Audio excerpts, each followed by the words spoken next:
Olá, caríssimos estudantes! Sejam bem-vindos à disciplina História da Teologia. Eu sou o professor Atos, sou bacharel em Teologia, especialista em Filosofia, Direitos Humanos e Questão Social e mestre em Teologia com ênfase em leitura e interpretação do Antigo Testamento. Sou casado com a Letícia e pai de 2 filhos, a Clara, de 2 anos, e o Miguel, de 11 meses. É um prazer enorme recebê-los aqui nesta importante disciplina da grade curricular. Afinal de contas, o que trata a história da teologia? Trata-se de um estudo sistemático sobre a história e a evolução do pensamento teológico do início da Igreja, mais especificamente a partir do século II até o século XX, onde nós temos alguns teólogos e escolas teológicas que influenciaram profundamente o pensamento teológico ocidental do século XXI. Gostaria, antes de mais nada, de apresentar a organização da disciplina. Na primeira aula, nós falaremos um pouco sobre os aspectos teológicos importantes e a teologia propagada pelos pais apostólicos. Na segunda aula, nós falaremos sobre os principais apologistas, aqueles estudiosos que se propuseram a defender a causa cristã diante da propagação de heresias. Na terceira aula, falaremos um pouco sobre a organização da igreja. Na quarta aula, falaremos um pouco sobre o relato biográfico de Agostinho de Hipona, um teólogo importantíssimo do final do século IV e início do século V, que influenciou toda a geração medieval. Na quarta aula, falaremos sobre a Idade Média, o desenvolvimento histórico da teologia, o grande cisma ocidental que dividiu a Igreja no ano de 1054 em 2 partes, a Igreja Católica Apostólica Romana e a Igreja Católica Apostólica Oriental Ortodoxa. E também falaremos sobre o surgimento do escolasticismo e nas grandes universidades. Na quinta aula, falaremos sobre a Reforma Protestante, os seus principais proponentes, os seus precursores, como John Wycliffe, Desidério Erasmo, também conhecido como Erasmo de Roterdã, Martinho Lutero, Ulrico Zwinglio, João Calvino, a Reforma Anglicana e os Anabatistas. Por fim, na sétima aula, trataremos sobre a teologia do século XX, os principais teólogos que discorreram e influenciaram a geração do século XXI. Vamos lá? Pois bem, na primeira aula nós falaremos um pouco sobre os temas relacionados aos cristãos do primeiro e segundo séculos, ressaltando a importância do estudo da teologia. A história da teologia auxiliará a esclarecer pontos que até então eram obscuros, nos conduzindo a reflexões sobre a vida cotidiana dos cristãos, trazendo também reflexões sobre a natureza divina. Um ponto relevante a se tratar aqui é que nenhuma teologia nasce no vácuo. Dessa maneira, ela precisa de algo que dê sustentação ou argumentação para ela. Em se tratando de uma teologia genuinamente bíblica, ela se baseia em 3 pilares, cada qual com a sua devida importância na construção do processo teológico. O primeiro deles é a Bíblia, as Sagradas Escrituras, sobre o qual toda a fé e toda a teologia devem se fundamentar. A tradição também possui a sua devida importância, embora alguns a subestimem, e embora ela não deva ocupar um lugar de supremacia diante das Sagradas Escrituras, ela ocupou fundamental importância para a construção da história da teologia. E o terceiro pilar é a cosmovisão, ou seja, a visão de mundo, a cultura, o contexto político, histórico em que nós estamos inseridos. Todos esses 3 pilares nos ajudarão a compreender um pouco melhor a história da teologia. Finalizando essa aula, trataremos um pouco sobre os pais apostólicos, que são os mais antigos escritores cristãos remanescentes, a parte daqueles escritores ou dos autores dos livros do Novo Testamento, Alguns acreditavam que os pais apostólicos, que viveram no final do século I, início do século II, alguns deles tiveram contato com os discípulos ou com os apóstolos. Isso é verdade em alguns casos, porém, em outros trata-se de um mero produto da imaginação humana. Vamos começar essa aula, então, falando sobre a importância do estudo da história da teologia. Por que é importante estudar a história? Estudar a história e seus diferentes aspectos contribui para nós compreendermos o que ocorreu no passado mais longínquo ou recente. O estudo da história contribui para nos livrar da influência indevida de outros tempos, mas da influência indevida também do nosso próprio tempo, da tirania do ambiente. Nós não podemos apagar a história das nossas vidas, bem como para a humanidade. Aquele que ignora a importância da história está fatalmente preso nos dias de hoje e não consegue se distanciar um pouco e ver como está sendo manipulado pelas situações que lhe são impostas no presente. Diante disso, surgem diferentes correntes ou doutrinas filosóficas que pretendem situar o indivíduo como preso num só tempo, como o presentismo ou solipsismo, que é uma teoria que propõe o indivíduo como preso no seu próprio ambiente, ou o indivíduo como um ser solitário, desfrutando apenas das suas próprias experiências e isolado da sociedade. O conhecimento da história, nesse sentido, é fundamental para a compreensão do presente. Apenas um passado bem estruturado pode nos fundamentar no presente e possibilitar a construção de um futuro sólido.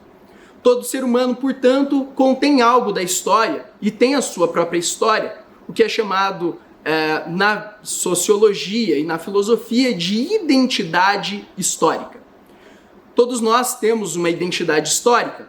Para alguns, ela está mais presente no cotidiano do que para outros, mas nenhum dos seres humanos pode negar a influência da história no presente e no futuro. As contribuições dos diálogos familiares, por exemplo, ressaltam a identidade histórica das pessoas, a não compartilhar algo que aconteceu com elas, mas ao ouvinte a reconhecer que faz parte da história de alguém, além de contribuir para a superação do individualismo, pensando que somente a sua realidade importa.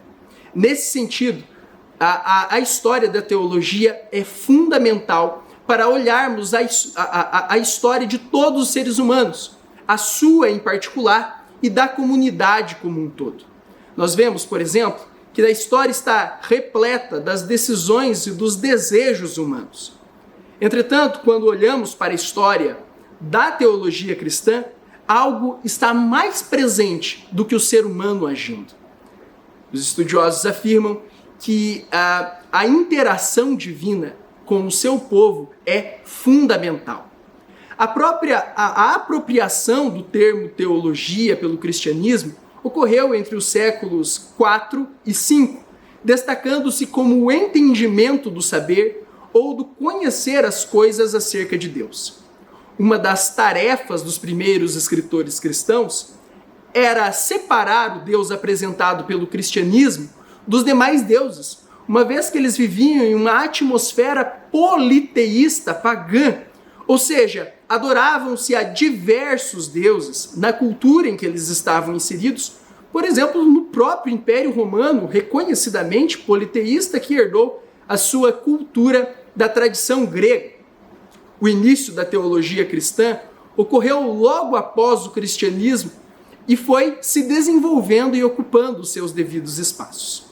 A teologia cristã propriamente dita começa a ser estruturada a partir do século II, cerca de 100 anos depois da morte e ressurreição de Cristo, com o início da confusão entre os cristãos no Império Romano, tanto dentro quanto fora da igreja. O cristianismo surgiu num contexto histórico bem complexo. Por um lado, estava atrelado à cultura judaica e, por outro, ao Império Romano, que subjugava os judeus e os primeiros cristãos. O cristianismo, nesse sentido, surge com um turbilhão de questões sociais, políticas e históricas. Com o passar dos anos, o cristianismo passou a ocupar um papel fundamental não somente na vida dos seus seguidores, mas na sociedade como um todo. Um episódio marcante na história da teologia cristã é a transformação da religião cristã, outrora perseguida, relativamente desunida e praticamente clandestina no Império Romano, a religião oficial do Império, altamente organizada, hierárquica e visível no fim do século III, início do século IV, como um objeto que já fazia parte da paisagem do Império Romano. Pois bem, o cristianismo, quando se tornou a religião oficial do Império Romano, passou a ser uma religião, ao invés de perseguidora, com essa alta hierarquização, tanto que tratava-se de uma imposição política por parte do imperador, que todos aqueles que não declarassem o cristianismo como a sua religião ou a sua convicção religiosa deveria ser perseguido e morto como os primeiros cristãos. Com o cristianismo tendo apoio do Estado, houve o surgimento das ordens monásticas, com pessoas, padres e freiras que se refugiavam preocupados com assuntos práticos, como a oração, o misticismo, a espiritualidade. Porém, com o passar dos anos, os assuntos teológicos passaram a ser debatidos e foram estudados pelos mosteiros, surgindo então as grandes universidades no período do escolasticismo. Com as universidades, o estudo da fé foi sistematizado e levado através dos séculos para uma área mais teórica do que prática. No século XIII, alguns teólogos estavam preocupados com a negligência do aspecto prático da fé. Com o surgimento do iluminismo, já no final do século XVIII, questionou-se o lugar da teologia nas universidades, já que se achava que o saber deveria ser buscado através de uma fundamentação científica, uma autoridade externa, enquanto a teologia era vista como um assunto considerado apenas fundamentado em artigos de fé. Ao se debruçar sobre a história da teologia cristã, o estudioso irá se envolver em questões pertinentes à natureza divina e à salvação humana. Daí a importância de nós estudarmos a teologia. Estudamos não apenas a natureza divina, como também a interação entre a divindade, entre Deus e o ser humano. Para isso, é importante contextualizar o que é a teologia, conceituar o termo teológico. A palavra teologia é uma palavra derivada composta por dois termos gregos. O primeiro é theos, que significa divindade. O segundo é logia, que é em sua etimologia conceituada como palavra, discurso ou fala. Com isso, nós podemos compreender no sentido literal que trata-se de um discurso sistemático acerca da divindade e dos seus atributos. Assim, estudar teologia é se debruçar sobre aspectos ligados à divindade. Ter a compreensão da divindade, a sua relevância particular no contexto de cada cristão, bem como do coletivo, é importante porque contribuirá para a resposta do cotidiano. A teologia não é, como alguns pensam, um estudo sistemático ou um conhecimento esotérico reservado apenas a alguns poucos intelectuais superiores, aos chamados eruditos. Pelo contrário, trata-se da busca da fé, através do entendimento, através da operação lógica. Por isso, cristãos comuns que se fazem perguntas existenciais, que possuem seus questionamentos básicos acerca da nossa natureza, da nossa existência, de onde eu vim, onde estou, para onde eu vou, por que eu existo. Esses cristãos podem e devem estudar a teologia porque ela nasce ou brota naturalmente da fé. E uma vez que eles estão fazendo esse pensamento, eles já estão fazendo teologia. Portanto, o estudo teológico não é aqui apenas para aqueles que passam horas e horas debruçados em frente aos livros, aqueles eruditos ou leitores prolíficos, ou então aos autores de inúmeras obras. A teologia é destinada a todos os cristãos que se fazem perguntas sobre a sua fé e procuram um motivo, uma razão para explicá-las. A teologia nasceu à medida que os herdeiros dos apóstolos começaram a refletir sobre os ensinamentos de Jesus e os pensamentos deles, a fim de explicá-los em novos contextos e situações e resolver controvérsias quanto à crença e à conduta cristãs. É disso que nasce a teologia, a partir de interrogações básicas, a partir das suas perguntas, das suas dúvidas e da aplicação correta dos ensinamentos transmitidos pelos profetas, pelos patriarcas, pelos apóstolos, mas centralmente pelos ensinos transmitidos por Jesus no nosso cotidiano, na nossa situação atual. Portanto, como dito, a teologia é baseada em 3 pilares e cada um deles tem a sua relevância para a construção histórica da teologia. Cada grupo religioso ou indivíduo considera um desses pilares mais importante do que o outro, mas fato é que os 3 são fundamentais para a construção teológica. O primeiro deles é a Bíblia, o pilar sobre o qual toda teologia se apoia. A teologia precisa basear-se nas Escrituras, pois é através das Escrituras que a teologia vai se apoiando, vai nascendo. No início do cristianismo, o cânon bíblico, como conhecemos, hoje nas versões protestantes, com 66 livros, sendo 39 livros no Antigo Testamento e 27 livros no Novo Testamento, ainda não estava fechado. Entretanto, os primeiros cristãos tinham os ensinamentos de Cristo e também dos apóstolos. Nos dias atuais, a Bíblia deve servir como o norte, como o guia e o ponto de partida para a teologia contemporânea. No que diz respeito à Bíblia ser a fonte primária, é necessário definir os seus métodos de interpretação. E com isso nós temos o surgimento de uma disciplina teológica importantíssima, a hermenêutica, que estuda a interpretação bíblica, como ela deve ser aplicada de maneira correta. Deve ser observado sempre no contexto em que o texto foi escrito, bem como a intencionalidade do autor. Nos dias atuais, algumas teologias têm surgido, mas em conformidade com o desejo daqueles que a criam, a despeito da supremacia e da interpretação correta ocupada pelas Sagradas Escrituras.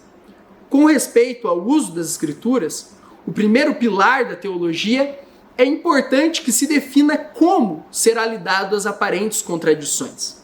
Sempre que houver uma ideia controversa, sempre que houver o surgimento de uma heresia, é necessário a consulta às Sagradas Escrituras. A Bíblia é o norte, a Bíblia é o ponto de partida para a construção teológica. Ela foi escrita por homens sob a inspiração divina, para nos ensinar preceitos e valores divinos. E isso está registrado nas Sagradas Escrituras em diversos textos. Hebreus capítulo 1, versos 1 e 2, 2 Timóteo capítulo 3, verso 16, em que toda a Sagrada Escritura é útil para ensinar, corrigir, redarguir e instruir o bom cristão. Toda a Sagrada Escritura é divinamente inspirada, ou seja, ela é concebida pelo ser humano como um sopro de Deus. O segundo pilar sobre o qual a história da teologia vai se fundamentar é a tradição. A tradição é a continuidade ou permanência de uma ideia, de costumes ou princípios de uma pessoa ou de um coletivo. É impossível para qualquer grupo, por mais informal que seja, existir por um período de tempo sem a tradição. Tampouco isso seria aconselhável. Antes de nós termos a Bíblia escrita, ela era passada pela tradição. O apóstolo Paulo disse para Timóteo que deveria passar adiante a palavra e o ministério que havia recebido. Na Idade Média, a tradição passou a ser um meio para justificar as crenças que não se encontravam na Bíblia. Aí a tradição passou a ocupar um lugar acima, um lugar prioritário a despeito das Sagradas Escrituras. Entretanto, os reformadores já tinham o entendimento de que a tradição precisava estar submetida à Bíblia, e não acima ou em pé de igualdade com ela. Os reformadores, ao contrário do que muitos estudiosos propõem, não desconsideravam a tradição, mas insistiam que ela fosse provada pelas Sagradas Escrituras. Os católicos, no entanto, adotaram a tradição em pé de igualdade com a Bíblia, o que causou muitas divergências e controvérsias com os cristãos protestantes. Nos dias atuais, a igreja está impregnada de tradições, ou seja, qualquer grupo tem as suas tradições e as valoriza. E isso, como dito, não é um problema. Não há mal nenhum em seguirmos algumas tradições. Entretanto, o perigo é quando elas sobrepõem as Sagradas Escrituras. O que nós precisamos cuidar, então, é para que nós não nos tornemos escravos, servos das nossas tradições. Em muitos casos, elas são passadas como verdades absolutas e muitas vezes nós passamos para outras pessoas sem questionar mais aquilo que nos passa. Nesse sentido, é fundamental pensarmos, analisarmos e refletirmos o papel da tradição à luz das Sagradas Escrituras. O terceiro pilar é a cosmovisão, ou seja, a nossa maneira de pensar o mundo. A cosmovisão nos oferece a base dos nossos pensamentos sobre a construção da teologia. Quando nós entendemos cosmovisão, é a maneira de perceber o mundo que é necessariamente influenciada pelo contexto moral, histórico, geográfico, cultural, político, religioso em que nós vivemos. A nossa visão de mundo que nos foi passada muitas vezes tende a controlar a nossa maneira de interpretar a Bíblia. E é por isso que muitas vezes nós caímos em um erro teológico muito comum, que é o anacronismo. Quando nós aplicamos os valores naturais dos nossos pensamentos, da nossa sociedade atual, aos valores da época em que os escritos cristãos, em que os livros bíblicos foram escritos. Isso é uma perda de contexto, uma perda de valor histórico imenso. A visão do mundo que nos foi passada não pode controlar a nossa interpretação bíblica. Por isso é importante a teologia, que ajuda a igreja em cada geração a refletir e aplicar a fé que está presente na igreja e no mundo.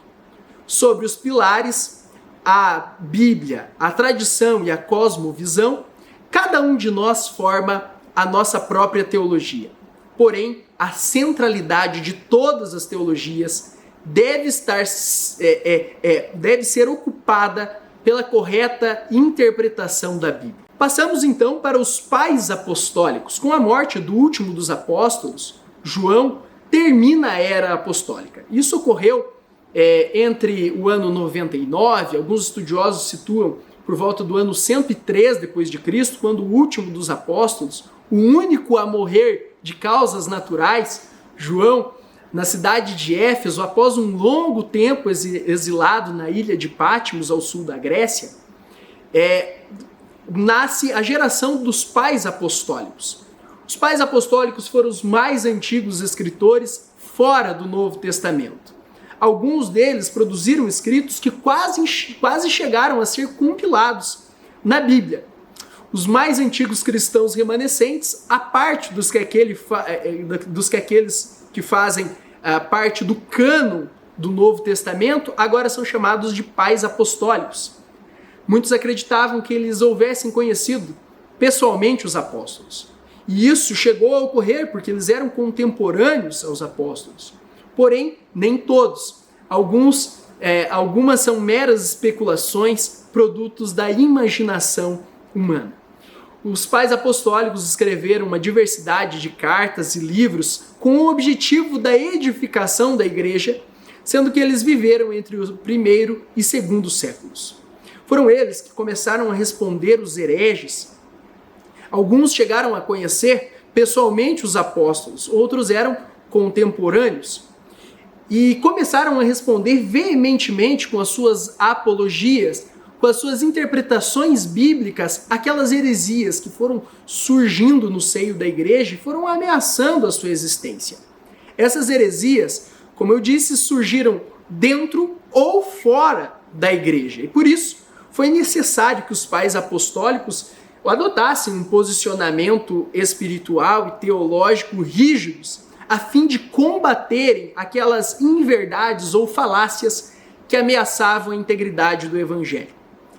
A natureza literária dos escritos dos pais apostólicos formavam um tipo de manual de disciplina, um tratado exegético e teológico, uma coleção de visões e profecias em defesa do cristianismo. Atualmente são 8 os escritos dos pais apostólicos. São eles: Clemente de Roma, Adidaquê, Inácio de Antioquia, Policarpo de Esmirna, Pápias de Hierápolis, a Epístola de Barnabé, o Pastor de Hermas e a Epístola a Diogneto. Esses oito escritos ocuparam uma posição fundamental para o combate de heresias, porém nós podemos destacar 4 dos principais que influenciaram os primeiros séculos desde a sua existência. O primeiro deles é Clemente de Roma. Clemente foi o colaborador de Paulo, cuja história pouco se conhece. Um relato de Paulo sobre Clemente está em Filipenses capítulo 4, verso 3, em que menciona: "E a você, meu fiel companheiro de trabalho, peço que ajude essas 2 irmãs, pois elas, junto com Clemente e todos os meus companheiros, trabalharam muito para espalhar o evangelho. Os nomes deles estão no livro da vida que pertence a Deus." Ele foi um líder bastante dedicado na igreja cristã que estava situada em Roma. Clemente foi bispo de Roma, superintendente nas casas de Roma na última década do século I.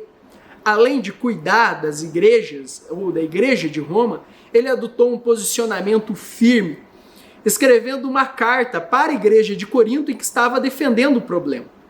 Esta carta é tradicionalmente conhecida como Primeira Clemente e é provavelmente conhecido como o primeiro documento cristão escrito e preservado fora dos livros neotestamentários. Clemente, nessa carta, teve uma posição bem firme, bem ríspida em relação à igreja de Corinto. E enquanto Paulo tinha dado a sua ênfase para a sua união num só Espírito e num só batismo mediante a fé em Jesus Cristo, Clemente ordenou para que toda a comunidade de Corinto obedecesse à ordem do bispo, com que Deus nomeara como seu superior. A atitude de Clemente, da postura de rebeldia de alguns irmãos coríntios, reflete a liderança desse servo cristão que contribuiu para as gerações teológicas sucessoras. O segundo foi Inácio de Antioquia. E Inácio era um erudito. Em relação ao seu nascimento, não há um consenso do local e da data em que ele nasceu. Enquanto era levado à capital romana como um prisioneiro para ser decapitado pelos soldados romanos em seus últimos momentos de vida, ele escreveu as 7 epístolas que permaneceram preservadas ao decorrer dos séculos. Nelas, Inácio enfatiza fortemente a encarnação de Jesus diante das ideias gnósticas de que Jesus somente parecia um humano. Era uma visão humana, porém Jesus era espiritual, segundo os gnósticos. Eles defendiam que Jesus não havia sido crucificado corporalmente, mas apenas ali subjazia uma visão espiritual dele. Esta corrente filosófica foi considerada uma ameaça à igreja cristã dos primeiros séculos e foi combatida veementemente pelo teólogo Inácio de Antioquia. Contra o docetismo, outra corrente filosófica que propunha o dualismo, ou seja, a separação de qualidades morais entre o corpo e o espírito, né? Defendendo que o corpo, como carne, é pecaminoso, é decaído, é sinônimo do mal, e o espírito como sinônimo da divindade, como algo genuinamente bom, Inácio vai afirmar que Jesus era verdadeiramente um ser humano, reafirmando a doutrina teológica da união hipostática. O que é a união hipostática? É quando se considera que Jesus é 100% homem e 100% Deus. Então ele usufruía tanto da sua humanidade como também da divindade, como afirmam diversos textos bíblicos, dentre os quais posso destacar a carta de Paulo aos Filipenses. Inácio também focalizou e enfatizou a cristologia do martírio. Ele antevê o seu martírio diante das feras como um momento em que vai se tornar um verdadeiro discípulo ou seguidor de Jesus. Essa teologia do martírio vai se intensificar entre os séculos 2 e 3. E o ponto mais importante de Inácio é a descrição de Jesus como o próprio Deus, reafirmando aqui a união hipostática.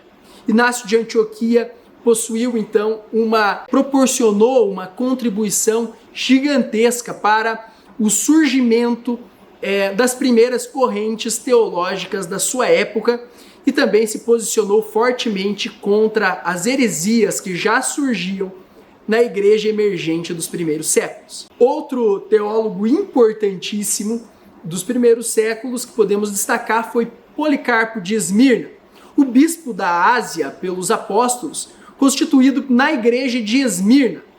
Ele deu nos seus escritos uma ênfase especial na realidade da humanidade de Cristo e coloca o centro da sua doutrina na salvação divina.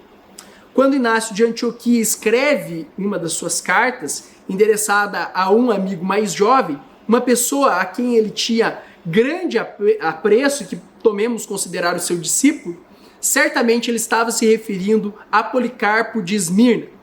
Embora ele não tivesse uma profundidade teológica tão grande quanto a dos autores do Novo Testamento, ou até mesmo ao seu mestre Inácio de Antioquia, foi um personagem que ocupou um papel central e um destaque na igreja cristã dos primeiros séculos. Esse reconhecimento das suas contribuições o levaram a ser considerado um dos pais apostólicos da igreja. Outro personagem importantíssimo, conhecido como pai apostólico, é o pastor de Hermas, cuja identidade original é desconhecida. Afirma-se que ele podia ter sido o irmão de Pio, o bispo de Roma, entre os anos 140 e 145 d.C. Os seus documentos ainda têm surtido muitas dúvidas sobre quem foi essa importante personagem na história da igreja primitiva. Hermas é especialmente importante em nossa história porque os seus escritos cristãos estiveram a ponto de ser compilados no Novo Testamento, mas não entraram enquanto o cânon das escrituras estava sendo determinado.